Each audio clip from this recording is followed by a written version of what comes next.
उत्तर पूर्वी दिल्ली के सीलमपुर में नाबालिग की चाकू मारकर हत्या से सनसनी पूरा इलाका पुलिस छावनी में तब्दील, आरोपी गिरफ्तार।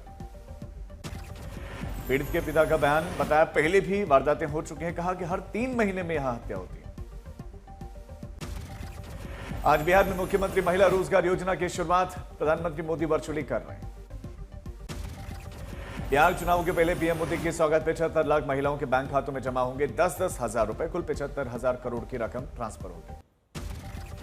सीएम महिला रोजगार योजना के तहत हर परिवार की एक महिला को इसमें आर्थिक सहयोग मिलेगा। शुरुआत में 10,000 रुपए का अनुदान और आगे मिल सकते हैं 2 लाख रुपए तक की सहायता। पटना में मुख्यमंत्री महिला रोजगार योजना के कार्यक्रम के तहत सीएम नीतीश कुमार समेत डिप्टी सीएम सम्राट चौधरी, विजय सिन्हा भी पहुंचे। पीएम मोदी से मिले रूस के डिप्टी पीएम दिमित्री पात्रुशेव व्यापार और फ्री ट्रेड पर बात।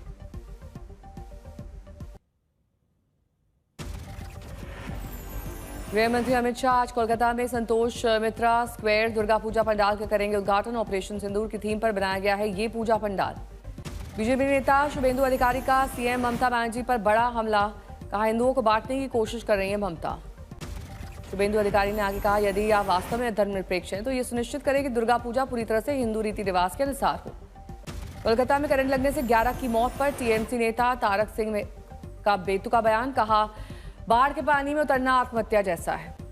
कोलकाता में बारिश से संबंधित मौतों पर उच्च न्यायालय ने मांगी रिपोर्ट। साथ ही खंडपीठ ने त्रासदियों को रोकने के लिए जवाबदेही और भविष्य की योजना की मांग की।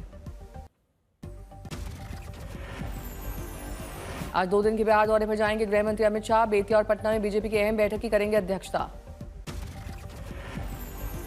10 दिन के अंदर अमित शाह का दूसरा बिहार दौरा। कुछ दिन पहले पटना में हुए बीजेपी के मैराथन मीटिंग में करेंगे समीक्षा। अमित शाह की बैठक में बिहार बीजेपी के प्रभारी केंद्रीय मंत्री धर्मेंद्र प्रधान के साथ दोनों सह प्रभारी सीआर पाटिल और केशव प्रसाद मौर्य रहेंगे मौजूद। बिहार के प्रभारी बनते धर्मेंद्र प्रधान का आया बयान, कहा पीएम मोदी के समर्थन, विजन और सीएम नीतीश के नेतृत्व में फिर से बनेगी सरकार। 2 दिन की मैराथन मीटिंग के बाद बीजेपी ने टिकट के दावेदारों की बनाई लिस्ट। तकरीबन 1.5 दर्जन सिटिंग विधायकों का कट सकता है टिकट। आज बिहार विधानसभा चुनाव अभियान में प्रियंका गांधी संभालेंगे कांग्रेस का मोर्चा। पार्टी के नेताओं के शामिल होने की इसमें खबर। चंपारण में सियासत का सुपर फ्राइडे, मोतिहारी में चुनावी रैली में प्रियंका गांधी पहुंचेंगे। पटना में हर घर अधिकार यात्रा अभियान के तहत प्रियंका गांधी महिलाओं के साथ करेंगे संवाद। गांधी मैदान में कार्यक्रम का होगा आयोजन। कांग्रेस के नए मुख्यालय में पूर्व प्रधानमंत्री डॉक्टर मनमोहन सिंह के नाम पर पुस्तकालय का होगा उद्घाटन। सोनिया गांधी करेंगी उद्घाटन। गुरुग्राम के पिज्जा रेस्टोरेंट में अचानक पहुंचे राहुल गांधी, युवाओं से की बातचीत। गिरिराज सिंह ने आई लव मोहम्मद विवाद पर राहुल गांधी पर साधा निशाना, कहा कि ये ओवैसी से कहना चाहता हूं कि लोगों को भड़काने का काम नहीं करें तो ज्यादा अच्छा रहेगा। हापुड़ में आई लव मोहम्मद के लगाए गए पोस्टर, प्रशासन में मचा हड़कंप, पुलिस ने हटवाए पोस्टर, एक युवक हिरासत में लिया। बरेली में आई लव मोहम्मद के पोस्टर पर क्रिकेट खेल रहे बच्चों के बॉल लगे, विवाद हुआ और पुलिस ने सूझबूझ के साथ मामला संभाला। त्योहार से पहले मौलाना तौकीर रजा के कल प्रदर्शन का ऐलान के बाद बरेली में पुलिस फोर्स और डीएम ने फ्लैग मार्च किया।